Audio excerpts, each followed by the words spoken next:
In every American town, at least one beloved electronics store once lit up the streets, filling the air with the glow of cathode rays and the scent of new vinyl.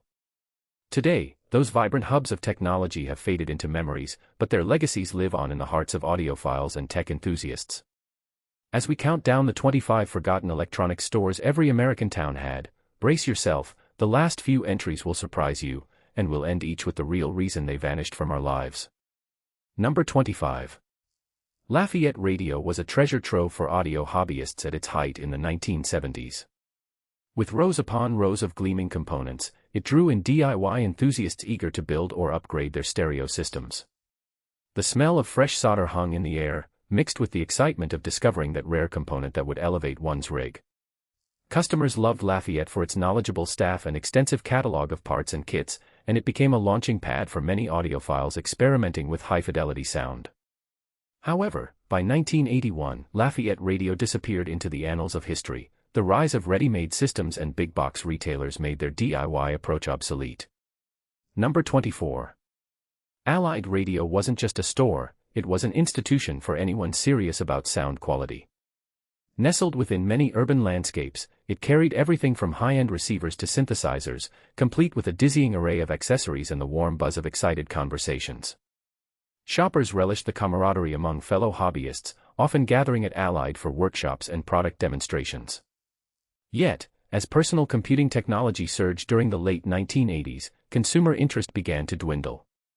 Allied Radio succumbed to the pressures of the changing market, officially closing its doors by 1992, outpaced by technology that demanded convenience over customization. Number 23. The heart of HiFi in many regions, Pacific Stereo welcomed generations of audio fans looking to upgrade their home systems. Its bright lights showcased powerful amplifiers and speakers that promised an auditory experience unlike any other. The excitement of listening to a vinyl record through a top-of-the-line setup kept customers coming back for more. But by the mid-1985, the decline began. The explosion of discount retailers and home electronics chains gradually overshadowed Pacific Stereo's once unique offerings. Its last store shuttered in 1992, leaving a void in the home audio community. Number 22. Federated Group was more than just an electronics store, it was a local fixture that provided hometown pride in the era of flashy discounters. Customers would enter through the doors, struck by the sensory overload of color televisions, stereo systems, and friendly service. People loved the personal touch, often returning just for the customer service alone. However, by 1990, competition from megastores like Best Buy and the lure of online shopping made it increasingly difficult for Federated to compete. After a few failed attempts to modernize, the doors closed for good in 1998. Number 21. Crazy Eddie was infamous for its electrifying ads and outrageous pricing on consumer electronics that captured attention during the 1980s. With the wild jingles blasting from radios, shoppers were drawn in by the promise of deals that promised to make their high-tech dreams come true. The chaotic energy of the stores thrived on the excitement of crowded aisles filled with eager customers. However, the company's questionable business practices ultimately caught up with it. By 1990, Crazy Eddie was sued for fraud, leading to the bankruptcy of the stores and the shuttering of this once beloved brand. The next one was in half the living rooms in America, and it still died. Number 20. Circuit City was once the go-to destination for all things electronics, marked by bold blue and red signage and a layout designed to make shopping as easy as possible. The sensation of testing the latest TVs and sound systems, combined with knowledgeable staff that could guide every tech-savvy shopper, created loyalty and enthusiasm among customers. But by the early 2000s, the company struggled with overexpansion and a shift towards online shopping. Despite several attempts to rebrand and modernize, Circuit City fell into bankruptcy in 2008, a casualty of changing consumer habits. Number 19. The Wiz, often nicknamed the Wiz of Electronics, was a staple of the Northeast, delivering everything from video games to cutting-edge stereo systems. The explosive celebrity endorsements and lively advertising campaigns made it a favorite for young consumers seeking the latest gadgets. Shoppers loved the store's vibrant atmosphere and layout designed for exploration. However, as competition grew rigid with the rise of online retailers, the Wiz couldn't hold on, eventually closing its doors in the mid-1998. A lack of strategic adaptation led to its decline, leaving its fans yearning for the nostalgic rush of hunting for the newest gear. Number 18. By 1998, the addition of competition from retailers like Best Buy marked the decline of Silo, leading to its slow disappearance from the marketplace. Number 17. Highland was a true gem in the world of stereo systems, often frequented by audiophiles who appreciated its curated selection of high-end gear. The ear-catching demos of polished speakers emitting crystal-clear sound were a siren call to serious music lovers. Shopping at Highland felt almost exclusive, as staff shared their expertise, often leading to lively discussions about audio fidelity. Nevertheless, by the early 1990s, high-end equipment became less accessible to average consumers, who leaned toward budget-friendly options. Highland was unable to keep up with the changing market, leading to its decline and eventual closure by 1994. Number 16. Fredder was a beloved destination for tech enthusiasts in the Midwest, known for its array of stereo systems, televisions, and more.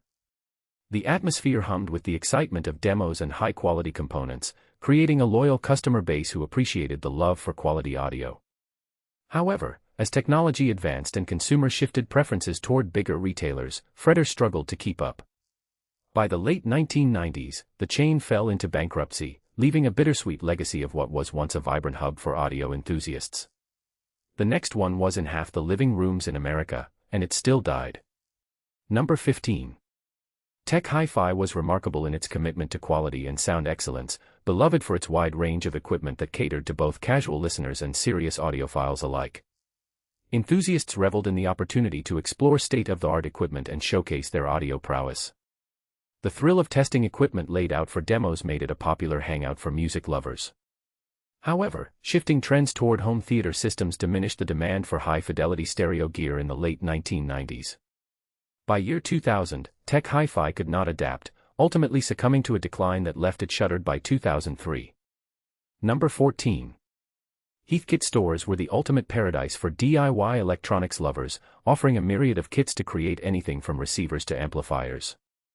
The eager scent of solder and components filled the air, invigorating those who walked the aisles stocked with parts. Customers cherished the hands-on experience and community feel of building their own equipment. However, as ready-made electronics gained traction and manufacturing evolved, fewer consumers were interested in kits, ultimately overshadowing Heathkit's offerings. The brand faded away by the late 1990s, leaving hobbyists nostalgic for the days of tinkering. Number 13. Radio Shack was a household name for decades, considered the go-to for all things tech, be it resistors, radios, or receivers.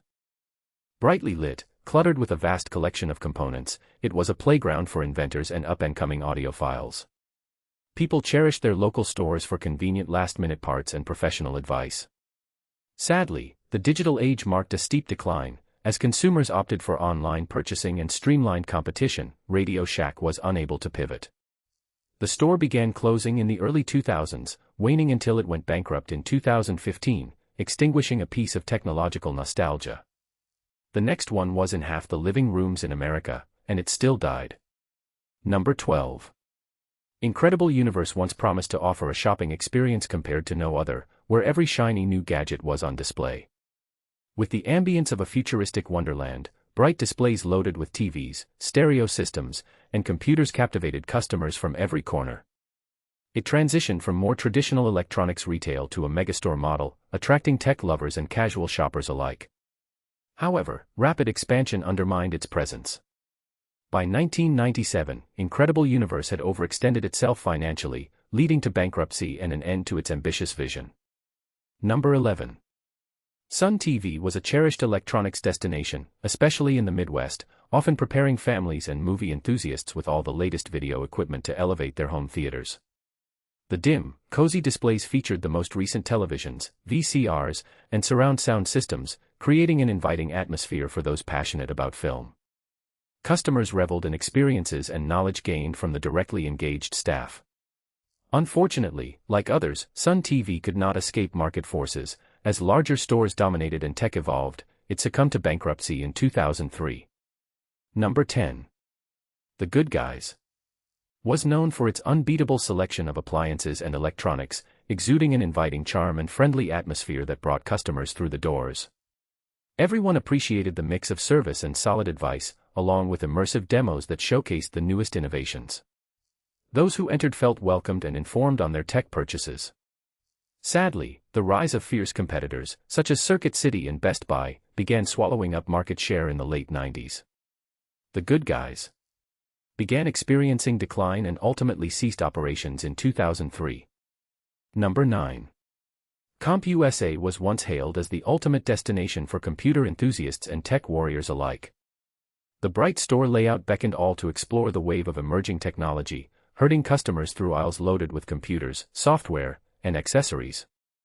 The excitement of picking out parts for the latest builds kept patrons returning for more. Yet, as technology evolved, online sales surged, making retail prices difficult to match. The decline was swift, with CompUSA shuttering its doors in 2007, leaving a seismic shift in the way people purchase technology. The next one was in half the living rooms in America, and it still died. Number 8. Ames was a beloved discount retailer that carried a little bit of everything. These stores were often adorned with electronic sections where basic home audio equipment could be purchased for friendly prices. The excitement of catching a sale on a turntable or speakers added an edge to shopping at Ames, inviting everyday families to invest in a sound system. The store filled walls with everything from game consoles to gaming headsets, inviting a younger generation into the world of home entertainment. Shoppers loved the frenetic atmosphere and community feel, often attending events that celebrated gaming culture. However, as digital downloads gained traction and consumer habits shifted, GameStop found itself struggling with inventory and slow sales. By 2020, it had become emblematic of shifting trends, leaving many fans nostalgic for the past before drastically changing its model. Number 3. Tower Records was an iconic haven for music lovers, a sprawling record store that celebrated audio and all things passionate about sound. Packed with albums, cassettes, and passionate staff ready to recommend new releases or reissues, patrons wandered from aisle to aisle, enamored by everything in sight. The allure of tactile interactions and sneak peeks at upcoming titles kept customers enthusiastic about music. Unfortunately, the rise of digital music and streaming services in the 2000s dramatically altered how consumers accessed music, leading to Tower Records' closure by 2006, just months after its liquidation. Number 2. Sam Goody was once synonymous with music retail, helping several generations discover new artists while buying cassettes, CDs, and vinyl. The bright displays and sounds playing over the speakers immersed customers in their passion for audio. The fun of browsing shelves filled with countless albums generated return visits from music aficionados. Yet, by the late 90s, Sam Goody could not adapt its business model to counteract the growing waves of digital music consumption. Ultimately, it bowed out of the marketplace entirely, waning in 2006. And finally, number 1. Woolworth's was not just an electrocentric store. For many, it was the heart of downtown shopping life. The familiar smell of popcorn blended with the sounds of people chatting and flipping through records, captivating shoppers of all ages. Loved for affordable prices and a little bit of everything, including electronics, Woolworth's was where many fond memories were made. However, as shopping habits evolved and competition from specialty stores and the rise of online shopping gained momentum, Woolworth's found itself unable to compete and finally melted away by 1997. A pattern emerges from these nostalgic tales. The rise and fall of these once beloved stores reminds us that adaptation is essential in the fast-moving world of technology and retail. As trends evolve,